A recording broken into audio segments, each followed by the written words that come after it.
Trip Couture Vlogs with the gorgeous, fantastic, and fabulous Miss Mike.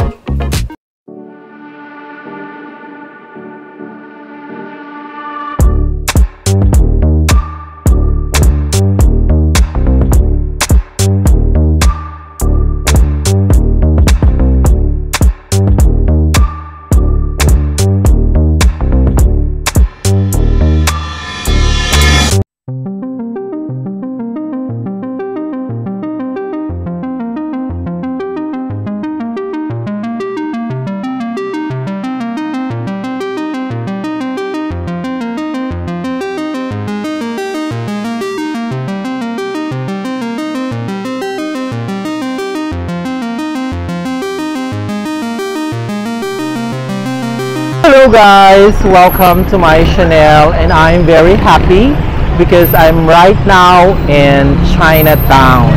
So before that, discuss muna natin kung paano ako nakarating dito. Sumakay ako guys sa MRT.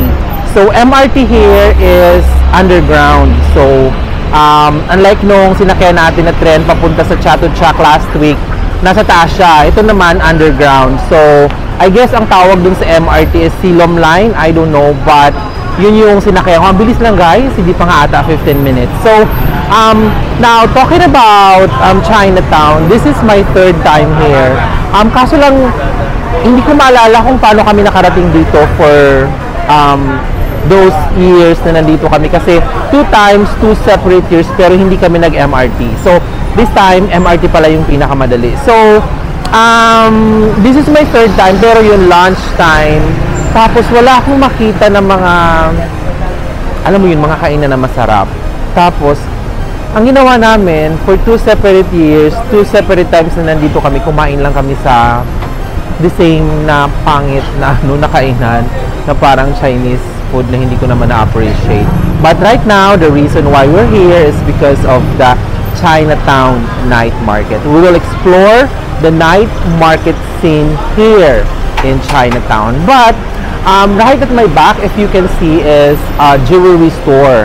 So para rin siyang guys, para rin siyang Binondo na ang daming tindahan ng mga gold. So this is also the best place for you to go if you want to buy gold. But for now, our main focus is to roam around and see what Chinatown night market has to offer. Ayan guys, though tinawag siya na night market, pero sisimulan na natin mag-ikot kasi sabi nila the best time daw to be here is earlier para hindi pa masyadong marami yung tao. So it's around, anong oras na? 5:30. So I guess ikot-ikot na tayo para hindi pa madilim, tapos konti pa yung tao, pero siguro mamaya saka na tayo kakain pag nakaikot na tayo. Okay? So ayan na guys yung mga paninda dito, pakita ko na sa inyo. So ayan, may mga fruit shake and all. Ako, hindi ko pa guys alam yung gusto kong kainin. Kung pika-pika, carry lang. Pero kung noodles naman, carry lang. Tapos basta, I just wanna go kung ano yung mahanap ng lola yung pwedeng isubo. Charot! So ito guys, mga dim sum. Kaso nga lang, hindi ako natutuwa sa sausawan ng dim sum dito guys. Parang ayoko ng ayoko ng dim sum na ang sausawan is suka na may kineme. Gusto ko yung toyo at chili. So ayan guys, nakikita nyo, ang daming mga gold. Kaso lang, ayoko naman pumasok kasi nakakahiya, hindi naman ako bibili. Pag bibili na lang ako, saka na lang ako pupunta. So, ito pa guys, dito sa night market, ang dami mga dito sa Chinatown, ang dami mga ganyan, oh. Yung mga herbs and spices na mga Chinese na usually ang dami din ganyan sa di ba? Ang dami din ganyan sa atin sa Pilipinas. Tapos itong mga dried fruits and nuts, ang dami din ganyan sa Pilipinas. So mamaya daw guys, puputok na tong night market na to. As in, talagang garbosa, ang daming paninda, ang daming tao and all. So I guess, ano ko na muna, stop na muna ako mag-vlog kasi gusto kong ipakita sa inyo yung gabi talaga. Okay? Ayan guys, malapit lang dumilim. So, tingnan natin kung maganda na mag-video kasi gusto ko sana mag-video madilim na para, alam mo yun, night market talaga. Pero, dito sa harap ko, parang baka ito yung main street sa night market kasi ito yung so far pinakamaraming nakita kong concentration ng mga street food stalls. So, papakita ko sa inyo. Ito guys. So, ayan guys, starting from the fruits. So, ang daming mga fruits, ang daming durian dito sa Bangkok po guys, nakakaloka ang init dito sa Bangkok. Kasi ang init ng Manila, or baka mas mainit pa, maluloka ka. Tapos dito guys sa Bangkok, talagang, just for you to know, Bangkok is the most visited city in the world. Second yung Paris. I don't know if I'm right, correct me if I'm wrong, but yun yung nabasa ko. It's either Paris yung most visited city in the world or Bangkok. So, millions, 23 million visitors per year ata, ganon. So, kaya pag nandito ka sa Bangkok, huwag kang magtataka kung magpapanawa ka sa kakakita ng mga AFAM kasi punong-puno to ng AFAM. Unlike us sa Philippines, sa Manila na swerte mo na pag nakakita ka ng foreigner sa isang araw. Kumbaga, yung madami lang ng mga foreigner na concentration sa atin is yung mga tourist islands talaga like El Nido, Siargao, Coron, Boracay, ganoon. Pero yung Manila sa atin, ini-skip nila kasi yun yung mga yun yung mga nababasa nila online na skip Manila daw, wala daw maganda doon, ganoon. So, dito, yung mismong Bangkok, besides their islands and beaches, is actually a tourist destination. So, kaya yan guys, so, I don't know kung nakikita nyo sa screen, it's actually full of foreigners. Ayan, so, manawa ka sa foreigner dito. Now, papakita ko sa inyo yung mga exotic food. Ayan, meron akong mga exotic food na nakita. Though ako guys, hindi talaga ako kumakain ng exotic food. So, pakita ko na lang siya sa inyo. Ayan so, pakita ko sa inyo. Ayan guys, scorpion So, tapos, may mga crickets. Tapos may mga uod. I'm sure masarap. Sanayan lang naman yan. Ayun guys, lobster kung lobster ang labanan. So, ang presyo niya is 1,700 per kilograms. Medyo mahal na rin, of course, kasi isipin mo, ilang kilo yung isa. Tapos 1,700. So, papatakyan ng mga around 5,000 yung isang kain mo or more. Ganon. So, dito, parang maganda na rin kumain dito kasi ang dami ring mga kumakain. So, parang bongacious. Kasi diba kung saan maraming kumakain, yun dun masarap. So, marami din dito guys mga noodles na may mga may mga noodles na may mga meatballs, fish balls. Ayoko. Ito guys, diba? Kikita nyo, puro mga AFAM talagang. Ayan, mura kasi yung pad thai nila. Parang pad thai, chicken pad thai, prawn pad thai, extra egg. Ang mura. So, di na masama.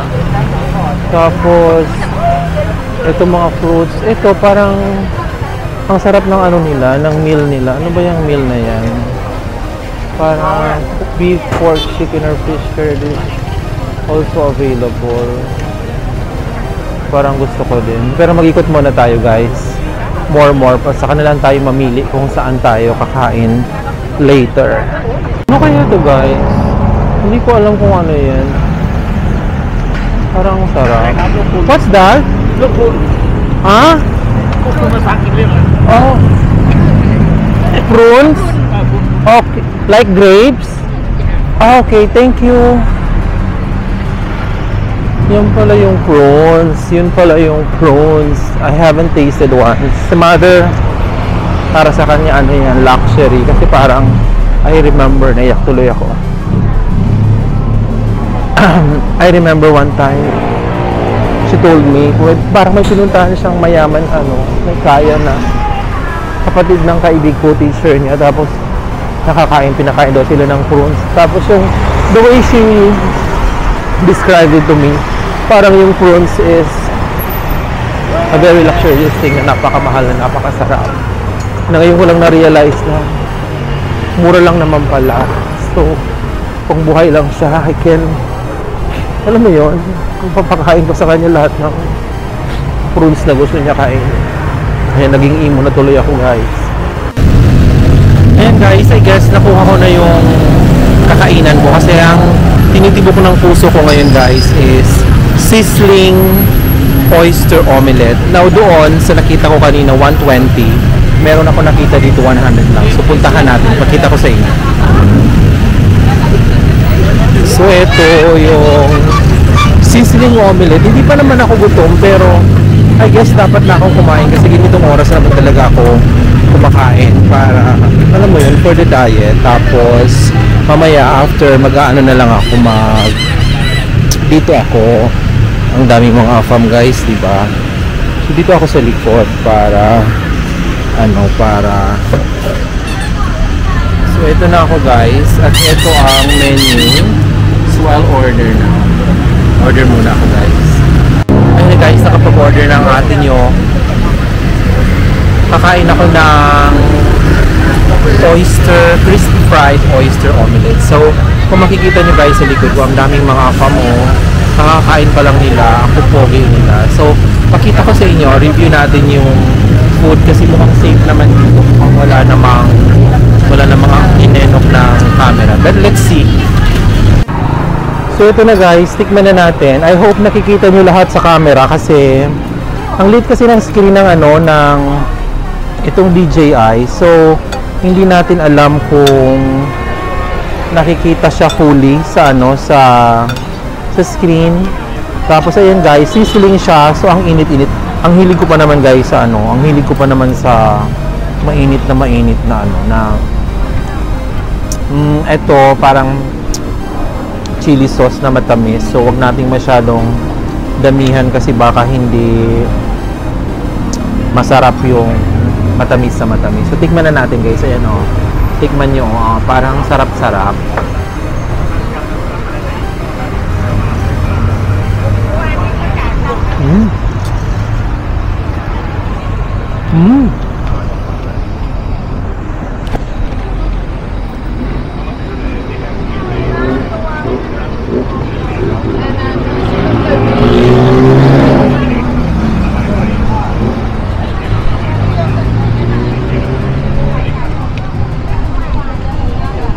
Sorry guys, matagal ako nakapagsalita kasi ang init-init.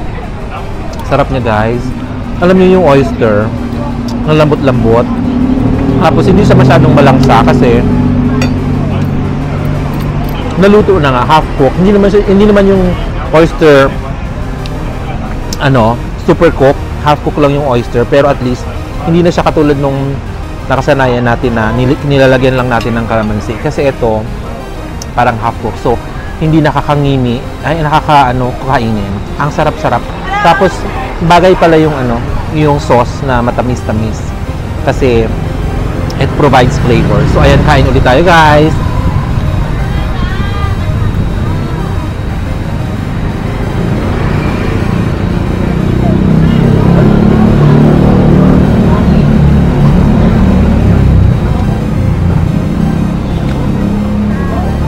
Nakamura na ako dito guys sa 100 baht. Tapos ang ganda pa ng place, tapos parang safe pa, kaya ako nakakapag-vlog while eating. So ayan na muna, this is my review. This is really good. Ang sarap. So kung napunta kayo ng Bangkok, try nyo yung oyster omelette or crispy fried oysters. Ito guys, mura lang. Smoothie around 40 baht. So tatanong ako, 40 baht. Ano yung 40 baht? Okay, 40 baht. Fruit smoothie, 45 and 70. 70. What's the difference of plum smoothie? Yeah, plum smoothie. Oh, It's a fruit? no. Oh. Takmoy ko doon. Oh, okay. Maghanap tayo ng Maghanap tayo ng fruit kasi fruit ang gusto ko. Ayan, mauuwi na naman ako. So, 50 baht, coconut juice, coconut palmera, 80 baht. Ayan, coconut na lang ako guys. Eto guys, nauwi tayo sa coconut smoothie as usual. This is really my favorite smoothie. Dalawa lang yan, it's either mango or coconut, pero na-favorite ko na din yung lychee with milk. Ayan, so ang ganda ng plastic na lalagyan nila dito guys. So, single, tapos single yung handle. Ganun talaga specifically yan guys. Sa Philippines pa lang ganito eh. Sa Philippines, pag bumili ka ng ganito, walang handle na ganito, walang plastic na ganito. Tikman natin.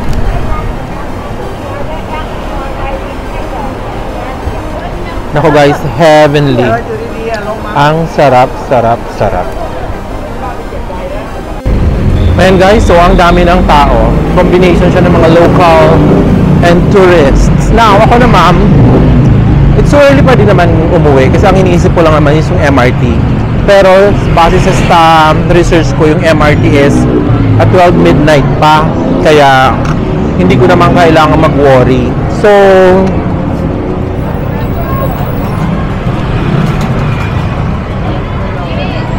pero pag wala nang gagawin, uwi na ako. Pero pag may nakita akong, alam mo yung kutkutin, like mga pika-pika, pwede kong itry yung mura lang, ganon. Tapos, nung wala na, uwi na ako para makaligo na, makapag-post na ng daily bread, at makapagpahinga na. So, ayan guys, ang dami ng mga daming seafood. Tapos, ang dami nila, nagkakagulo sila. Hindi ko alam kung ano ang dahilan para magkagulat. May mga pictorial pa, oh. Ano to? Photoshoot? Charot! Talagang nag-iingay talaga sila for whatever reason na hindi ko po alam, mga kapatid. Ayan si baby boy, student, kumakanta. Ganito dito guys sa Thailand. Ang school uniform ng lalaki kahit na high school is shorts. Kaya nga tingnan, mga pang BL series, di ba, ganon. So, ito guys, ewan ko kung nakita nyo si ate, nahagip ng camera. Meron pang bandage yung ilong, nagpa-nose lift, kasi ang daming pumupunta dito guys para magpa-nose lift alone, ganon. So, yun si ate. So, go more ikot para masaya. Oh, thank you. Ito guys, buttermilk. Pinipilahan siya. Tingnan natin. Ito guys, pinipilahan siya. Titikman ko na. Titingnan. Buttermilk ang sarap guys. Super.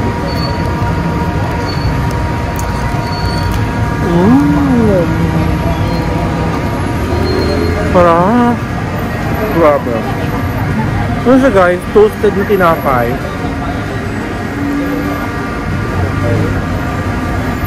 May palamang.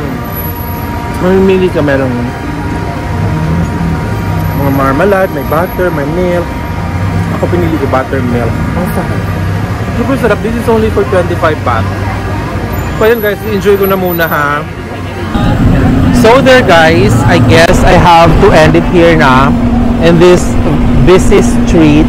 Now, kwento ko lang guys, hindi naman ako natatakot dito sa Thailand kasi hindi naman ako pagkakamalang ibang lahi. So, tsura kasi ng Thai at Philippines parang pareho lang.